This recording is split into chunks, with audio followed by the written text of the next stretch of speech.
Reports from library branches citywide to find out what librarians are dealing with on a daily basis. You will be shocked to hear what we uncover. Cyclists complaining about encampments along the OB bike path. We'll show you what the situation looks like and what's being done about it. Memorabilia from current presidents to not so current ones is just a few things we'll show you from the Museum of American Presidency.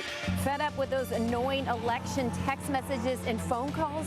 You're not alone. I'm working for you on ways you can limit them coming up. It's not to be, a sad moment. We encourage people to laugh and talk and hug here. San Diegans invited to celebrate and honor their late loved ones. We're traveling the county, honoring the best of the best, and this month's classroom hero is a teacher you have to meet. CBS 8 News Live at 6 starts right now. I'm not going to touch you. It's against the law of matter to do that. Don't do that. I'm not going to touch you. I'm just going to ask you to move this way. Don't try to then. I'm going to ask you. Do you need me to call security to have you removed from the building? I need to call the cops because you're acting against the law. Go this way. But I'm not doing it. We begin tonight with what happened as our CBS 8 crew was interviewing the director of San Diego Libraries about incidents in local branches. Good evening and thank you for joining us. I'm Carla Chiquetto. I'm Marcella Lee. The San Diego Public Library director tells us the environment in branches is becoming increasingly volatile. CBS 8's Anna Laurel looked at incident reports from last year at library branches citywide to see what librarians encounter on a near daily basis, and she experienced it firsthand. I'm here in San Diego's Central Library downtown. When I was growing up, libraries were quiet sanctuaries for reading, but it's not like that now. In fact, you might be shocked at what San Diego librarians deal with on a daily basis. Come in and experience. I can guarantee you would walk around. Okay, honey, you're going to have to go this way. I'm not going to touch you. Just go this way. Try to touch me. Don't even do it. It's against the law. We got a glimpse of this new reality interviewing San Diego Library Director Misty Jones. Okay, I'm not going to touch you. It's against the law of matter to do that. Don't do that. I'm not going to touch you. I'm just going to ask you to move this way. Don't try to then. I'm going to ask you. Do you need me to call security to have you removed from the building? All city librarians now get mental health first aid and de-escalation training. We watched Misty's training in action. Did you hear what I said? Go this way. Go this way.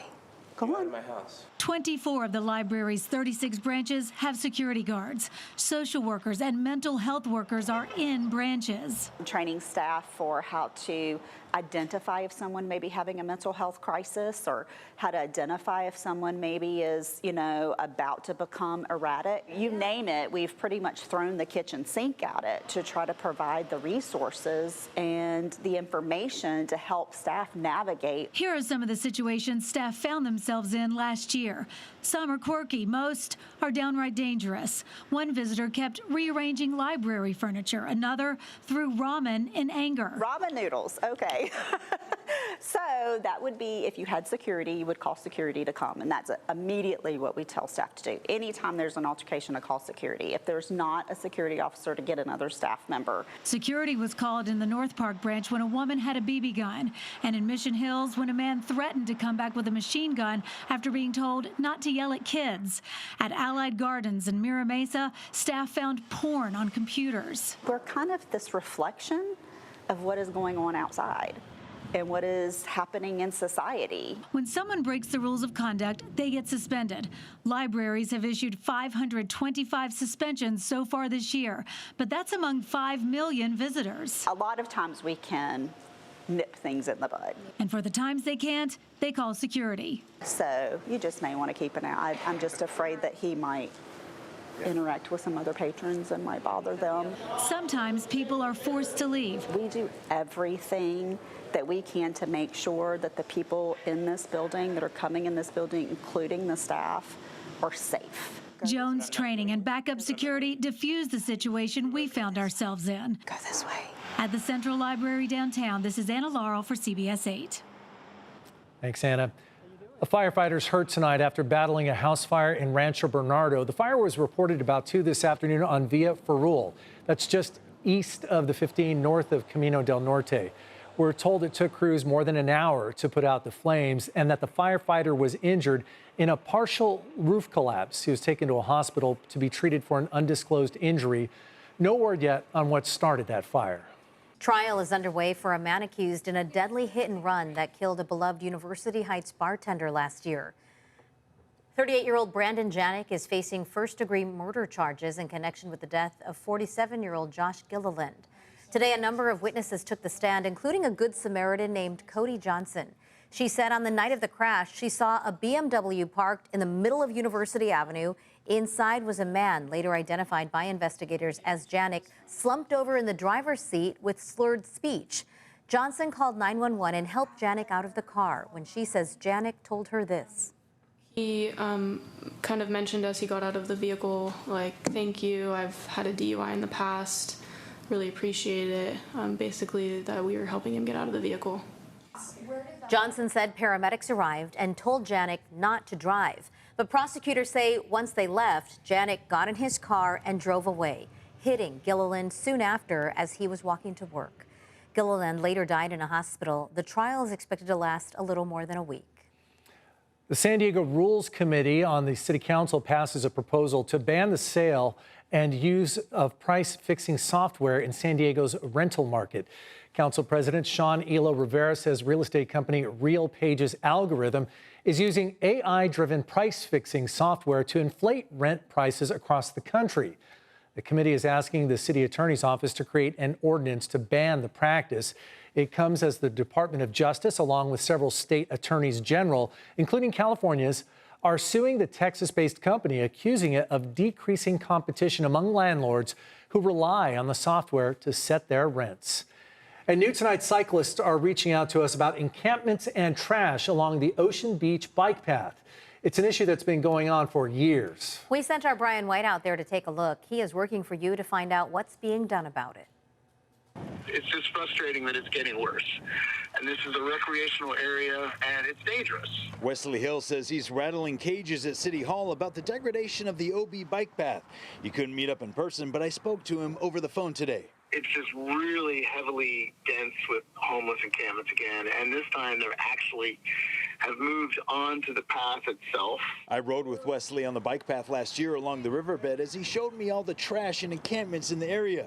This is what he said then. I really hope the city understands that it is a safety issue, not just for the people that live in the encampments, but for the people that utilize the bike paths. And now Wesley's still frustrated, and so are other cyclists. It's pretty serious. I mean, it's crashes everywhere. I rode the path today. I saw trash, graffiti, and a few encampments under the freeway, but it did appear cleaner than I've seen it before.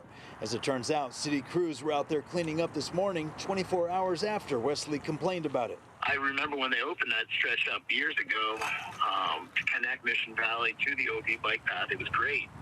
But now it's basically become a homeless highway. There's a mix of city and state property around the bike path, so I reached out to Caltrans. They told me they have an easement with San Diego that gives the city jurisdiction over the property under the I-5 freeway. I understand things can't get better instantly, but it's a disgrace. It really is. The river should be something we treasure, and instead it's getting worse. I reached out to the city of San Diego. A spokesperson told me SDPD has 2 riverbed teams working the area, that abatements on city property are an ongoing effort and will continue as needed. In Ocean Beach, working for you, Brian White, CBS 8. Thanks, Brian. And if you are fed up with being inundated with what seems like a countless amount of political texts, you are not alone. Working for you, we found there is something you can do to limit just how many texts you get. CBS 8's Shannon Handy will explain how, coming up in our next half hour.